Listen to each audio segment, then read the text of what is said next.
हुआ बैठो। मैया ने जलपान कराया। अब नारद जी ने महाराज मन ही मन विचार किया, बोले नारद अपना काम करो और पतली गली से निकलो। नारद जी ने अपना दिमाग लगाना प्रारंभ किया। नारद जी ने कहा कि मैया हमने आपके ही मुखार बिंदु से सुना है, आप ही बताया करते हैं कि हमारे पति देव बाबा भोलेनाथ हमसे बहुत प्यार करते हैं। बोले हाँ करते हैं, इसमें क्या बड़ी बात, करते हैं तो करते हैं। बोले भैया बड़ी बात नहीं, ये तो अच्छी बात है अगर प्रेम करते हैं। लेकिन हम पूछ रहे थे, बोले क्या, कि जब वो आपसे इतना प्रेम करते हैं तो फिर उन्होंने आपको वो वाली बात तो अवश्य बताई होगी। मैया ने कहा बेटा नारद कौन सी वाली बात? बोले अरे मैया वो ही वाली बात। मैया ने बोला बताओ तो। नारद जी बोले अरे मैया जब वो वाली बात नहीं बताई तो फिर वो वाली बात तो कैसे भी नहीं बताई होगी। यानी संशय पे संशय मैया के अंदर डालते जा रहे हैं। सती मैया ने कहा अरे बेटा नारद साफ साफ कहो क्या बात कहना चाहते हो? बोले अरे मैया तुम कहती हो कि हमारे पति हमसे बहुत प्रेम करते हैं, बहुत प्रेम करते हैं। जब तुम्हें उन्होंने वो वाली बात नहीं बताई तो फिर काहे खाक का प्रेम करते? बोले नहीं प्रेम तो हमसे बहुत करते हैं। आप लोग जानते भी होंगे क्यों, विद्युत समाज बैठा है विद्वानों का। जब हम किसी व्यक्ति को अपना गुरु मानते हैं, उससे दीक्षा लेते हैं, जो हमारे कान में मंत्र देते हैं, वो मंत्र अपनी धर्म पत्नी तक को नहीं बताया जाता। लेकिन हे बेटा नारद हमारे पति हमसे इतना प्रेम करते हैं कि उन्होंने अपना गुरु मंत्र भी हमें बता दिया। बोले अच्छा? बोले हाँ। अच्छा इतना प्रेम करते हैं तो कभी ये बताया?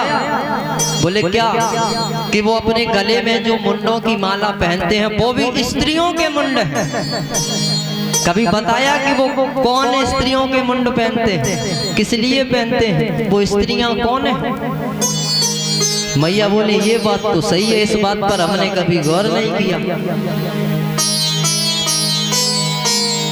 मैया ने कहा ठीक है आज आने दो, या तो आज इस घर में हम ही रहेंगे या फिर भोलेनाथ ही रहेंगे। नारद जी बोले बेटा नारद मन ही मन विचार गया कि तेरा काम हो गया, अब 9-2-11 हो लो यहाँ से। नारद जी वहां से प्रणाम किया और निकले। इधर बाबा भोलेनाथ की समाधि खुली। जैसे ही श्री राम जय राम का जाप करते हुए अपने नेत्रों को खोला तो क्या देखा कि प्रातः काल नारद जी आज हमारे घर से निकल रहे हैं। अब तो बाबा भोलेनाथ सोचने लगे कि जिस घर से नारद प्रातः काल निकले सुबह सुबह, उसका कल्याण नहीं हो सकता। बोले जो होगा देखा जाएगा। नारद जी तो आगे निकले, प्रणाम किया। बाबा ने एवमस्तु दीर्घायु आयुष्मान भव आशीर्वाद प्रदान किया। बोले नारद कैसे आना हुआ? बोले कुछ नहीं बाबा इधर से गुजर रहा था तो सोचा चलो आपके और मैया के दर्शन करता चलो। बोले हो गए? बोले नारद जी तो निकल गए। आज भोलेनाथ अपने दरवाजे पे आवाज लगाई जय श्री राम, कोई रेस्पॉन्स नहीं आया मारा। फिर दोबारा आवाज लगाई जय श्री राम, कोई आवाज नहीं दी। बाबा समझ गए कुछ दाल में काला अवश्य। बाबा बोले हम पहले एक आवाज लगाते थे, एक जय घोष करते थे जय श्री राम, तो हमें रिटर्न वापसी में आवाज आती थी जय श्री राम और गेट खुल जाते थे। लेकिन आज तो ना आवाज आ रही है और ना गेट ही खुल रहे हैं। बाबा ने और आवाज लगाई तो मैया झल्लाती हुई आई और गेट को खोला। बोले क्या है? बाबा ने कहा अरे देवी क्या बात है, इतना क्रोध क्यों? बोले आप हर समय कहते हो कि हम आपसे बहुत प्रेम करते हैं, बहुत प्रेम करते हैं। काय खाक का प्रेम करते हो? कभी हमें ये बताया कि आप जो अपने गले में मुंडों की माला पहनते हो वो स्त्रियां कौन हैं? किन किन स्त्रियों के ये तुमने मुंड डाल रखे हैं अपने गले में? बाबा बोले हे सती जानना चाहती हो? बोले तो सुनो, ये सारे के सारे मुंड तुम्हारे ही हैं। प्रत्येक जन्म में मैं तुम्हें अमर कथा सुनाने का प्रयत्न करता हूँ, प्रयास करता हूँ, लेकिन तुम बीच में ही छोड़ देती हो। इसलिए तुम इस जरा मरण से मुक्त नहीं हो।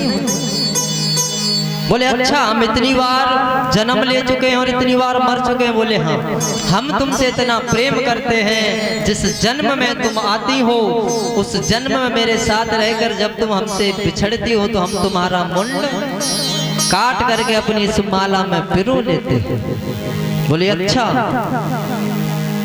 तुम ही एक दिमागदार हो। हम इतनी बार मर के जीवित हो गए, इतने जन्म हो गए और तुम एक भी बार नहीं मरे।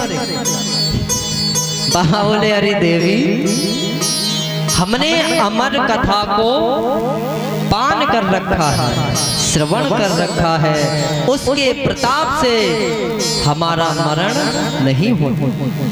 हमने तुम्हें भी सुनाने का प्रयास किया लेकिन तुम सुन नहीं पाती हो। हर जन्म में तुम्हें निद्रा आ जाती है। तो आज मैया ने बहुत निवेदन किया, कहा कि हे प्रभु, हे स्वामी, हमें आप अमर कथा सुनाने का कष्ट करें, हम पर कृपा करें, हे कृपालु, हे दयालु। तो बाबा ने कहा हम तुम्हें सुनाएंगे, लेकिन शर्त एक होगी। बोले क्या? कि तुम्हें ओम ओम कहना होगा, ताकि हमें पता चल सके कि तुम जाग रही हो। बोले ठीक है। तो आज बाबा भोलेनाथ ने क्या किया? कैलाश पर्वत पर एक अमर गुफा, उसकी तरफ बढ़े और उस अमर गुफा की तरफ जाकर बाबा ने अपना डमरू बजाया, जिससे आसपास जितने जीव जंतु पशु पक्षी थे वो सब भाग गए। लेकिन एक वृक्ष पर शुक यानी तोते के अंडे रखे हुए। इधर बाबा ने अमर गुफा में मैया को आसन पर विराजमान किया और स्वयं आसन लगाया और आज कथा कहना प्रारंभ किया कि बामासन पर महादेव जी और बैठे आसन कि बामासन पर महादेव जी बैठे आसन मार। और अमर कथा जब भोले बाबा कहने लगे त्रिपुरा उमा के पड़ गए सोता हो करा दे रहो तोता उमा के पड़ गए सोता हो करा दे रहो तोता उमा के पड़ गए।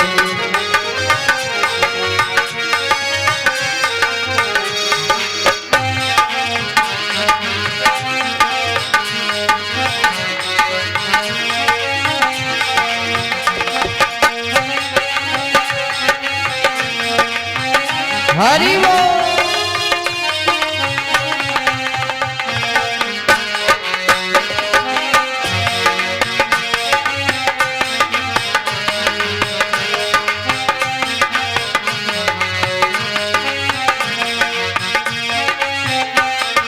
सुनिए, बाबा ने कथा कहना प्रारंभ किया। प्रथम स्कंद हुआ, मैया ओम ओम का उच्चारण करने लगी। द्वितीय स्कंद में भी, तृतीय स्कंद में, चतुर्थ, पंचम, षष्ठम, सप्तम, अष्टम, नवम, और जैसे ही बाबा ने दसम स्कंद में प्रवेश किया मैया को नींद आ गई। और इधर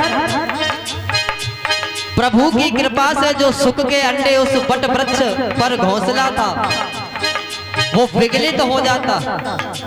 विगलित होकर के वो कथा को श्रवण कर रहा था और जब मैया ने हुकरा देना बंद किया तो उसने सोचा यदि मैया आवाज नहीं देंगी तो बाबा कथा कहना बंद कर देंगे और कथा बंद हुई तो मैं कथा श्रवण नहीं कर पाऊंगा, तो मैं अमर नहीं हो सकता।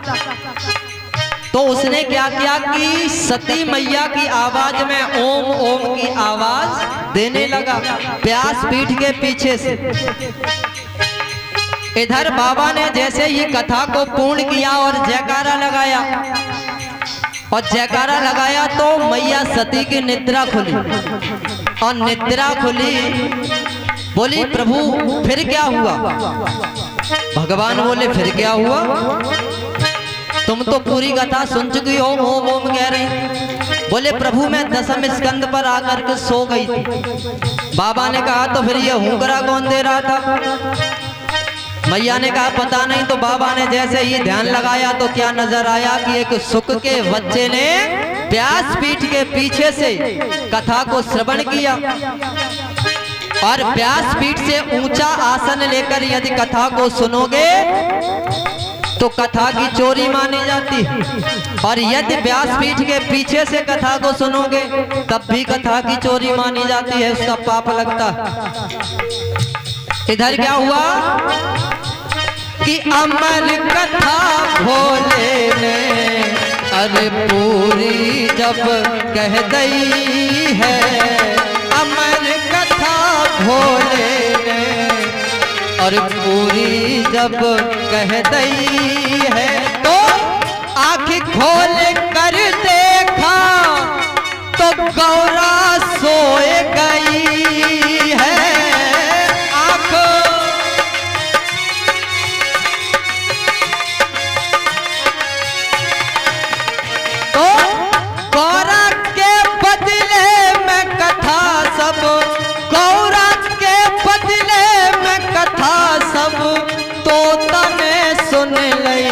अरे हाँ तो तने सुन लई है तो गौरा के पड़ गए सोता हूँ कराते रहो तोता, गौरा के पड़ गए सोता हूँ कराते रहो तोता।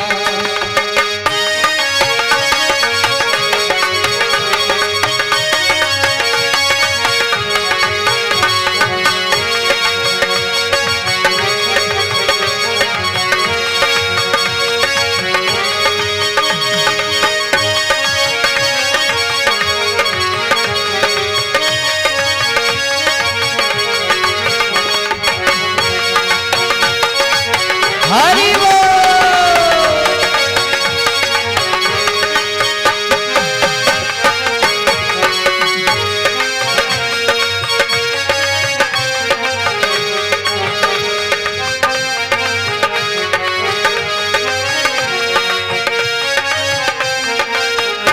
और जब बाबा भोलेनाथ ने देखा अपने तीसरे नेत्र से ध्यान लगाया तो नजर आया कि एक तोते के बच्चे ने कथा को सुना।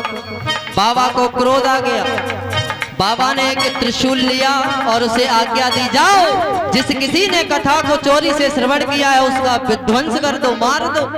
और जैसे ही उस तोते के बच्चे ने सुना तो वह बच्चा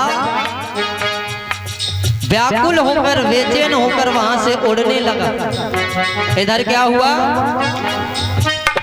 कि सुनकर कथा वहां से तोता फौरन ही उड़ लियो। सुनकर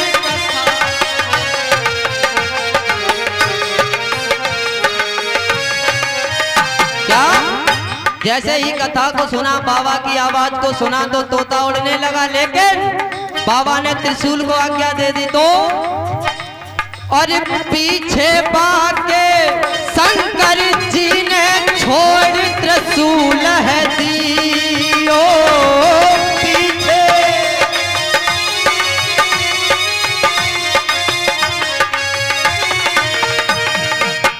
अब त्रिशूल पीछे पीछे है और तोता आगे आगे भाग रहा है तो तोता मन में विचार करता है क्या आगे आगे तोता भागे, आगे आगे तोता भागे, पीछे भाग रहे त्रिपुरार। अरे हाँ भाग रहे त्रिपुरार। ओ माँ के पड़ गए सोता, ओ करा दे रहे तोता। ओ माँ के पड़ गए सोता, ओ करा दे रहे तोता। ओ माँ के पड़ गए सोता, ओ करा दे रहे तोता। ओ माँ के पड़ गए सोता, ओ करा दे रहे तोता। ओ माँ के पड़ गए तोता, ओ करा दे रहे तोता। ओ करा दे रहे तोता, ओ करा दे। क्या बोलना पड़ेगा? राधे राधे, जोर से बोलना पड़ेगा, और जोर से, और जोर से।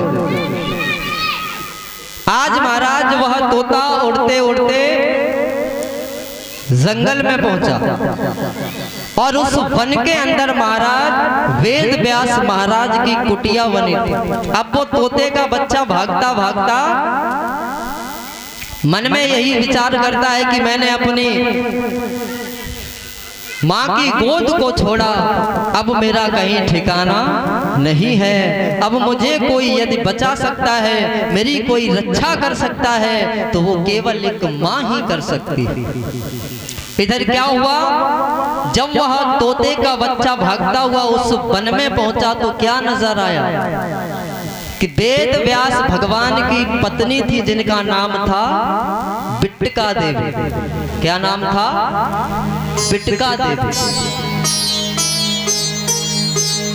जैसे ही मैया अपने केसों को सुखा रही थी तो उन्हें जमुहाई आ जाती है, और जब जमुहाई आई तो उस सुख के बच्चे ने उस जमुहाई के साथ ही मैया के उदर में प्रवेश कर।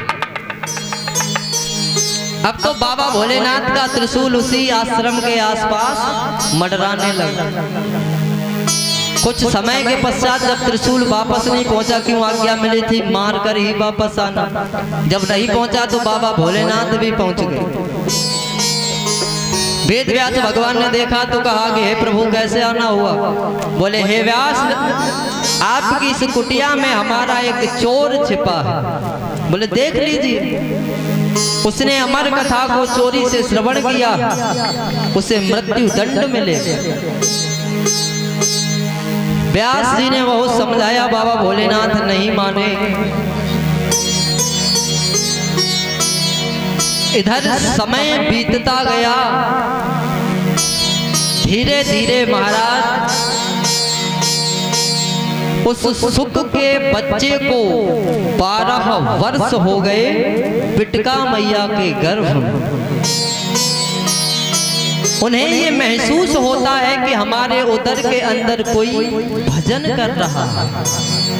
वह अपने पति देव यानी व्यास भगवान से कहते हैं, सारा वृत्तांत बताते हैं। तो वेद व्यास भगवान ने मंत्रों के माध्यम से उस बालक से संपर्क किया और कहा कि हे बेटा तुम बाहर आओ, तुम्हारी मैया को बहुत कष्ट हो रहा है। तो सुखदेव भगवान ने जवाब दिया, कहा मैं बाहर नहीं आऊंगा। बोले क्यों? कि यदि मैं बाहर आया तो भोलेनाथ का त्रिशूल मुझे मार देगा। चलो मैं उससे बच भी गया तो विष्णु की माया मुझे अपने में लिप्त कर लेगी, और मैं ऐसा नहीं चाहता। हाँ, यदि मुझे आप इन दोनों से वचन दिला दें कि भोलेनाथ का त्रिशूल मेरा वध नहीं करेगा और विष्णु भगवान की माया मुझे कभी नहीं सताएगी, और मेरा आपका पिता पुत्र का रिश्ता नहीं होगा, यदि आपको ये शर्त मंजूर हो तो मैं बाहर आता। अब तो वेद व्यास भगवान चिंतित हो गए। विष्णु भगवान का आगमन हुआ। भगवान ने भोलेनाथ को समझाया, कहा हे इष्ट क्या बात है? तो तो कहा कि मेरा चोर इस कुटिया में छिपा है, उसने अमर कथा को चोरी से श्रवण किया है, मैं उसे मार दूंगा, उसका वध कर दूंगा। विष्णु भगवान हंसे और कहा, अरे इष्ट, तुम्हारा नाम ऐसे ही भोले नहीं है, तुम वास्तविकता में भोले हो। बोले क्यों? आप ही कहते हो कि जो अमर कथा का पान कर लेता है वो अमर हो जाता है। बोले हाँ। और आप ही कह रहे हो कि उस सुख के बच्चे ने कथा को श्रवण किया है, अमर कथा को। बोले हाँ। तो क्या आप उसका वध कर सकते हो? बाबा की बुद्धि ठनकी, बुद्धि चेतना को पहुंची। कहा कि अरे इष्ट, क्षमा करना। व्यास भगवान ने सारा वृत्तांत बताया तो बाबा भोलेनाथ ने कह दिया, जाओ मेरा